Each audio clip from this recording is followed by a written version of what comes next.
Assalamualaikum warahmatullahi wabarakatuh.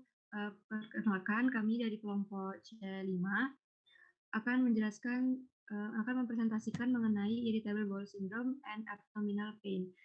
Dengan anggota kelompok Siti Nur Hidayah, Dwi Agustin, Evi Fitriana, Rodia Binti, Arista, Iman Daesa, Andia Balkis, Adelena, dan saya sendiri Farhana Putri, Irsa Usaso.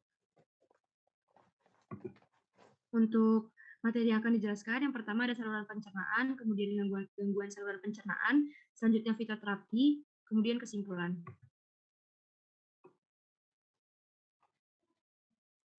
Yang pertama yaitu saluran pencernaan.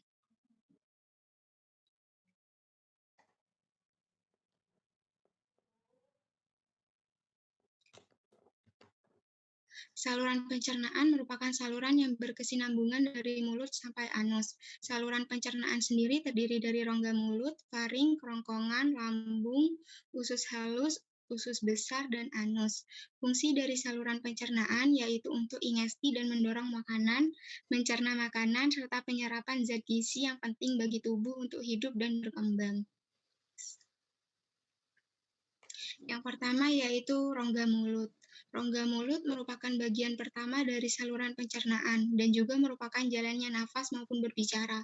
Rongga mulut berfungsi sebagai pintu masuk sistema digostoria yang terlibat dalam pemrosesan awal makanan untuk memanipulasi suara yang dihasilkan oleh laring sehingga dapat dibicarakan dan untuk bernafas. Yang kedua yaitu faring. Faring merupakan saluran yang berfungsi untuk lewat makanan dari mulut ke esofagus. Faring terbagi menjadi 3 bagian, yaitu nasofaring, orofaring, dan laringofaring. Yang ketiga yaitu esofagus. Esofagus merupakan saluran berotot dengan panjang 25 cm yang berfungsi menghubungkan faring dan ventriculus.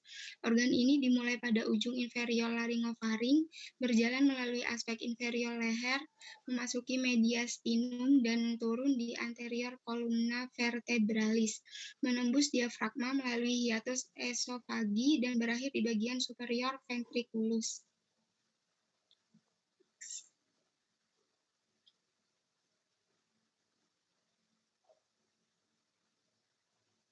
Selanjutnya yaitu lambung. Lambung merupakan organ traktus gastrointestinalis yang paling berdilatasi dan berbentuk seperti huruf J. Selanjutnya usus halus terdiri dari 3 bagian, yaitu duodenum, jejunum, dan ileum. Duodenum berbentuk huruf C dengan panjang 20-25 cm. Jejunum terletak di kuadran kiri atas, yang mewakili 2/5 proximal intestinum tenum, dan ileum terletak sebagian besar di kuadran kanan bawah. Ileum berbentuk 3/5 distal intestinum tenum. Selanjutnya ada usus besar. Usus besar juga disebut dengan kolon. Ya, dan juga merupakan organ yang berfungsi untuk menyerap air dan yang penting yang tidak dapat dicerna oleh tubuh hingga terjadinya proses defekasi. Fungsi usus besarnya sendiri ada berfungsi untuk menerima hasil kerja produksi dari usus halus, menyimpan dan mengeluarkan massa fekalis, mengabsorpsi larutan garam dan air dan sebagainya. Usus besar sendiri ada sesum, appendix, kolon ascendent, kolon transversal, kolon descendant, kolon sigmoid, rectum, dan anus. Selanjutnya ada rektum. Rektum juga merupakan sebuah saluran yang berawal dari ujung usus besar dan berakhir di anus. Rektum sendiri berfungsi sebagai tempat penyimpanan sementara feses. Rektum merupakan kelanjutan dari kolon sigmoid yang memanjang hingga ke saluran anus. Dan yang terakhir ada anus, anal kanal, merupakan saluran terakhir dari kolon, panjangnya sekitar 3 cm, dimulai dari rektum yang melewati levator ani atau otot dasar panggul. Sebagian levator ani ini sendiri berfungsi untuk menahan anorektal yang bisa mengendalikan keluarnya tinja saat buang air besar. Saluran anal kanal terletak di perineum, rongga luar abdominopelvic.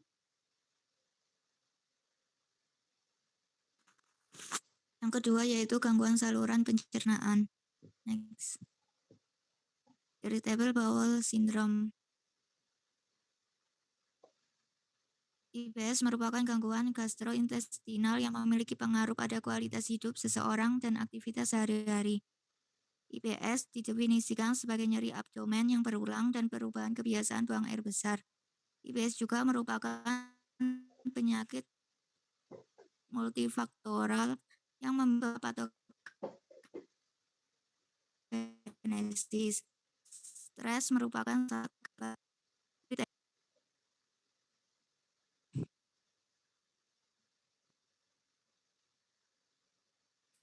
next.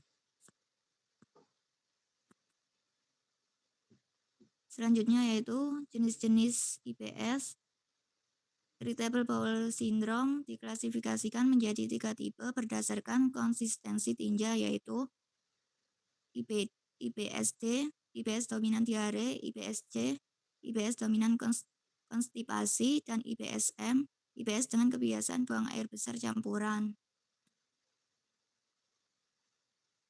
Kemudian selanjutnya ada abdominal pain atau nyeri perut. Next. Jadi dibagi menjadi dua, ada kronik dan akut. Yang pertama kronik. Jadi sakit perut kronis ini merupakan keluhan umum dan sebagian besar pasien akan memiliki gangguan fungsional. Ada beberapa istilah pada nyeri kronik ini. Yang pertama chronic recurrent abdominal pain, yaitu situasi di mana pasien mengalami serangan nyeri episodik dan sepenuhnya tanpa gejala di antara serangan. Lalu ada chronic persistent abdominal pain, yaitu kondisi tertentu yang menyebabkan sakit perut terus-menerus selama beberapa bulan atau lebih. Lalu ada chronic intractable pain, yaitu nyeri perut yang tidak terdiagnosis dengan durasi minimal 6 bulan, meskipun evaluasi medis yang memadai. Untuk diagnosisnya sendiri dimulai dengan mengambil riwayat, meninjau sistem, lalu pemeriksaan fisik lengkap. Kategorisasi nyeri ini membantu mengarahkan pemeriksaan klinis. Untuk lokasi nyerinya sendiri cenderung kurang ditandai, kecuali pada patologi tertentu, misalnya disfungsi sphincter OD. Dan untuk kondisi tertentu dikaitkan dengan kualitas nyeri yang agak spesifik. Misal nyeri kram atau meremas ini pada obstruksi usus. Nyeri perut kronik ini biasanya disertai dengan mual dan atau dengan muntah. Next. Lalu ada yang akut. Jadi nyeri perut akut ini merupakan nyeri yang terjadi di perut dengan onset kurang dari 6 hingga 8 jam. Biasanya karena obstruksi luminal, peradangan, perforasi, volvulus, atau torsi. Dan iskemia usus. Nyeri ini dapat muncul secara atipikal pada pasien yang berusia lanjut, sangat muda, imunosupresi, atau pada wanita usia subur. Adapun untuk kompleks gejalanya yaitu obstruksi lumen, inflamasi, peritonitis non-spesifik, dan sindrom Munchausen atau nyeri perut palsu. Pasien pada nyeri perut akut ini dapat kemungkinan memerlukan resusitasi atau pembedahan darurat. Dan untuk penetapan analgesia yang efektif, tidak mengganggu pemeriksaan dan pengobatan, dan mungkin memfasilitasi prosesnya. Next.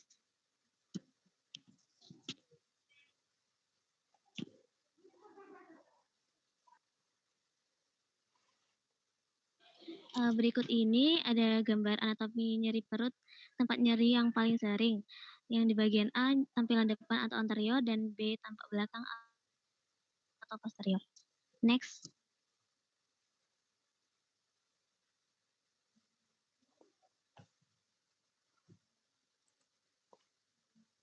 Yang selanjutnya adalah fitoterapi untuk penyakit abdominal pain.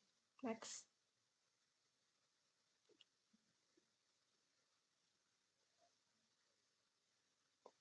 Yang pertama terdapat tanaman peppermint oil atau Mentha piperita oil. Bagian tanaman yang bisa digunakan dalam pembuatan minyak peppermint ini adalah bagian daunnya. Kemudian untuk cara penggunaannya adalah dibuat dalam bentuk sediaan kapsul selaput enterik untuk selanjutnya dikonsumsi oleh pasien. Untuk dosis penggunaannya biasanya direkomendasikan mengandung 0,2 ml minyak peppermint dengan penggunaan 2-3 kali sehari sebanyak 1 kapsul. Untuk senyawa aktif yang terkandung dalam minyak peppermint adalah mentarikan. Minyak peppermint sendiri juga mengandung senyawa lainnya seperti mentol, menton, sineol, dan juga beberapa minyak atsiri lainnya. Next. Mekanisme kerja dari senyawa aktif yang terkandung dalam minyak peppermint yaitu bekerja dengan cara memblokir saluran kanal kalsium, sehingga akan menyebabkan relaksasi usus jaringan otot polos. Karena adanya efek penyumbatan pada saluran kalsium tersebut, minyak peppermint dapat menyebabkan relaksasi sphincter esofagus bagian bawah dan juga mengurangi rasa nyeri. Kemudian untuk kontraindikasinya, yaitu untuk pasien dengan riwayat alergi terhadap mentol atau minyak peppermint, untuk anak-anak usia kurang dari 2 tahun yang dapat menyebabkan keracunan, untuk wanita hamil dan juga menyusui, serta tidak dianjurkan pada pasien dengan defisiensi glukosa 6 fosfat dan juga penyakit kantung empedu. Kemudian untuk interaksi dengan obat, makanan, atau tanaman lain, untuk obat sendiri terdapat 3 interaksi, yaitu yang pertama, dapat meningkatkan konsentrasi obat tersebut dalam darah ketika dikonsumsi bersamaan dengan minyak peppermint. Contoh obat yang dapat meningkatkan konsentrasi dalam darah yaitu haloperidol, midazolam, dan juga warfarin. Yang kedua adalah dapat menurunkan proses metabolisme dari obat tersebut ketika dikonsumsi bersamaan dengan minyak peppermint. Contoh obatnya adalah alprazolam, rovastatin, dan juga tramadol. Dan yang terakhir ada risiko atau tingkat keparahan efek samping dapat meningkat ketika minyak peppermint dikombinasikan bersamaan dengan ropinirol. Next.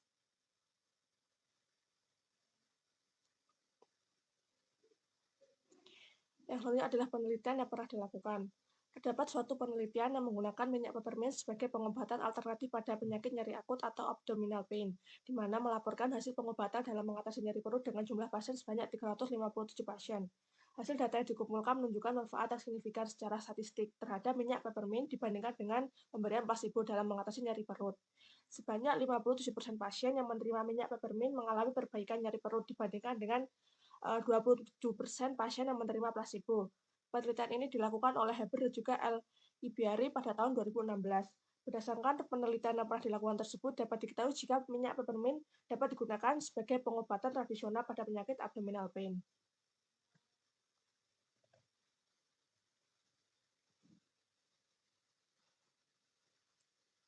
Yang selanjutnya yaitu daun pepaya atau Carita Papaya F. Untuk bagian sendiri yang digunakan yaitu bagian daun yang mana diekstrak terlebih dahulu. Untuk cara penggunaannya yaitu pada umumnya ekstrak daun pepaya ini dibuat dalam bentuk minuman tradisional, yaitu diekstrak di blender seperti itu, kemudian juga bisa dalam bentuk kapsul. Untuk dosis penggunaannya sendiri yaitu ekstrak daun pepaya ini dikonsumsi 200 ml atau setara dengan 1 gelas dalam 1 hari atau 2 kapsul dalam sehari. Untuk senyawa aktif yang terkandung dalam daun pepaya ini ada saponin, enzim papain, alkaloid, fenol, dan flavonoid. Untuk mekanisme kerja sendiri, dari senyawa aktif yang terkandung dalam daun pepaya ini bekerja dengan menghambat enzim siklooksidase yang mana mengurangi produksi prostaglandin oleh asam arachidonat sehingga dapat mengurangi rasa nyeri yang disebabkan oleh abdominal pain. Nah, untuk mekanisme kerjanya itu dengan menghambat situs aktif peroksidase dari COX1, COX2, dan 5-limfoksigenase untuk penghambatan prostanoid atau prostaglandin dan tromboxan, dan juga untuk menghambat produksi leukotriene. Untuk kontraindikasinya sendiri yaitu daun pepaya ini atau ekstrak daun pepaya ini tidak diindikasikan untuk pasien yang memiliki hipersensitivitas dan wanita hamil serta menyusui.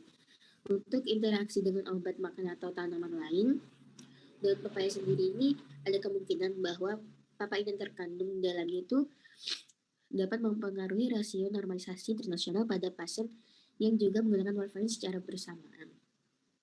Untuk penelitian yang pernah dilakukan yaitu yang pertama ada penelitian tentang aktivitas daun pepaya sebagai analgetik, yaitu dengan cara ekstrak etanol daun pepaya yang diujikan pada hewan uji licin.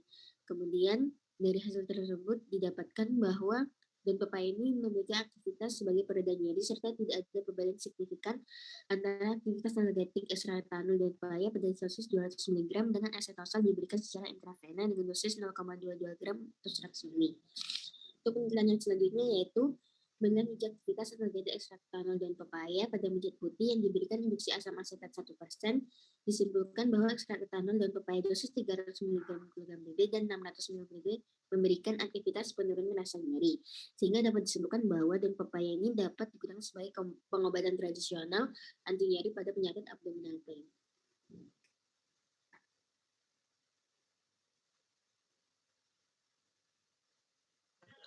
Selanjutnya, teh chamomile, di mana bagian yang dimanfaatkan yaitu bunga chamomile-nya yang telah dikeringkan terlebih dahulu. Kemudian untuk cara penggunaannya, pada umumnya dalam bentuk minuman atau cair, tetapi juga bisa dalam bentuk kapsul.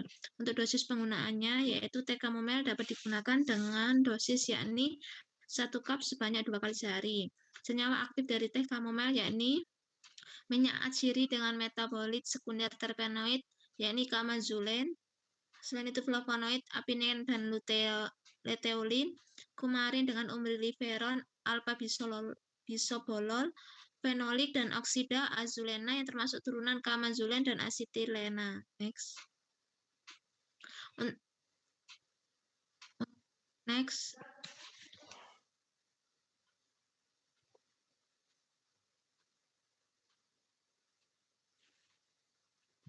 Untuk mekanisme kerjanya, di mana senyawa aktif yang terkandung dengan mekanisme kerja chamomile, yakni penghematan produksi PGE2 dengan penekanan ekspresi gen COX-2 dan penghematan langsung aktivitas enzim COX-2. Selain itu, menurunkan nyeri dengan penghisapan aroma pada teh chamomile oleh serabut saraf di hidung yang akan dibawa menuju sensori kotak. Untuk kontraindikasinya, yakni penggunaan chamomile mempunyai kontraindikasi pada orang dengan hipersensitivitas terhadap serbuk sari ragweed. Selain itu, dihindari penggunaannya selama kehamilan. Next.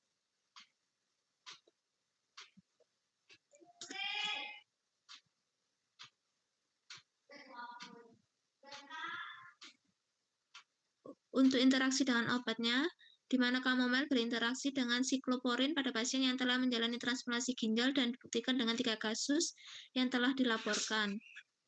Dengan mekanisme penghematan aktivitas P450 dan 3,4. Selain itu, adanya interaksi potensial dengan warfarin melalui mekanisme penghematan P450 yang sama dan terhadap efek adiktif dengan obat penenang dan ansiolitik lainnya. Penelitian mengenai teh chamomile ini pernah dilakukan dengan penggunaan chamomile sebagai pengobatan alternatif pada penyakit nyeri perut di mana abdominal pain yang melaporkan hasil pengobatan dalam mengatasi nyeri perut dengan jumlah pasien sebanyak 87 pasien. Dan hasil data yang dikumpulkan menunjukkan penurunan yang signifikan secara statistik terhadap nyeri perut dibandingkan pada awal dan menunjukkan manfaat penggunaan chamomile dalam mengatasi nyeri perut. Selanjutnya fitoterapi IBS. Yang pertama aloe vera. Di sini biasa digunakan gelnya dibentuk dalam sediaan infusa atau jus. Yang kedua artichoke. Penelitian klinisnya dapat dilihat pada slide. Next. Yang ketiga Fumaria officinalis. Di sini dapat diminum 2 tablet 3 kali sehari selama 18 minggu dengan aktivitasnya yaitu alkaloid quinolin, proptin, dan fumasinalin yang terbukti efektif untuk antispasmodik. Next. Yang keempat kurkuma longa. Di sini diambil rimpangnya. Untuk dosisnya dipakai 144 mg. Senyawa aktifnya berupa kurkumin dengan mekanisme yaitu sebagai anti-inflamasi. Next.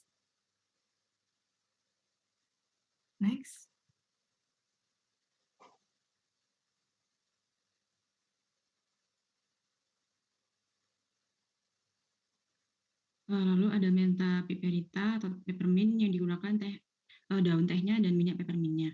Untuk dosisnya 0,6 ml dalam tablet. Next.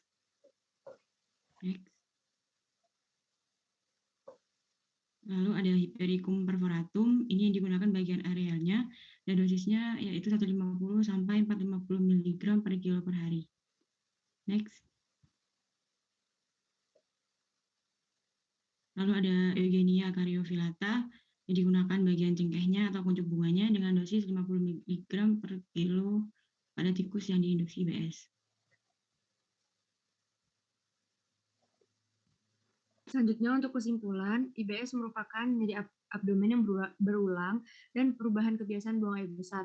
Kemudian untuk abdominal pain merupakan sakit kronis. Dari kedua gangguan saluran pencernaan tersebut, terdapat beberapa fitoterapi yang bisa dilakukan yaitu peppermint oil, daun pepaya, teh chamomile. Kemudian untuk IBS ada kurkuma longa, Fumaria officinalis, dan lain-lain. Sekian dari kelompok kami. Apabila terdapat kesalahan mohon dimaafkan. Terima kasih. Wassalamualaikum warahmatullahi wabarakatuh.